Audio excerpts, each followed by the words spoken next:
દેવગઢ બારિયા તાલુકાના કેડકુવા ગામમાં ચેકડેમના નામે ભ્રષ્ટાચારનો ગંભીર આક્ષેપ। દેવગઢ બારિયા તાલુકાના કેડકુવા ગામમાં વર્ષોથી અસ્તિત્વમાં રહેલા ચેકડેમને નવું કામ બતાવી સમારકામના નામે સરકારી નાણાંની ઉચાપત કરવાની શંકાસ્પદ કાર્યવાહી ચાલી રહી હોવાનું સ્થાનિકોમાં ભારે ચર્ચાનો વિષય બન્યું છે। સ્થાનિક સૂત્રો અને જાગૃત નાગરિકોના જણાવ્યા મુજબ ચેકડેમ પહેલેથી જ કાર્યરત હોવા છતાં તેની સામાન્ય મરામતને સંપૂર્ણ નવું કામ દર્શાવી લાખો રૂપિયાના બિલ તૈયાર કરવાની પ્રક્રિયા ચાલી રહી છે। સમગ્ર મામલો પૂર્વયોજિત ષડયંત્ર હોવાની આશંકા સાથે ગ્રામજનોમાં રોષ અને અસંતોષ વ્યાપી ગયો છે।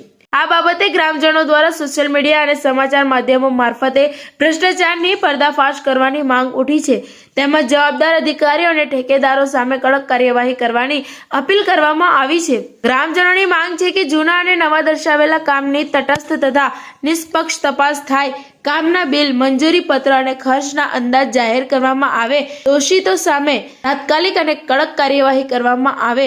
જો સમયસર તપાસ હાથ ધરવામાં નહીં આવે તો આવનારા દિવસોમાં ગ્રામજનો દ્વારા ઉગ્ર વિરોધ પ્રદર્શન અને રજૂઆતો કરવામાં આવશે તેવી ચીમકી પણ ઉચ્ચારવામાં આવી છે। TV18 ન્યૂઝ નેટવર્ક સાથે રિપોર્ટર ઇમરાન શેખ, દેવગઢ।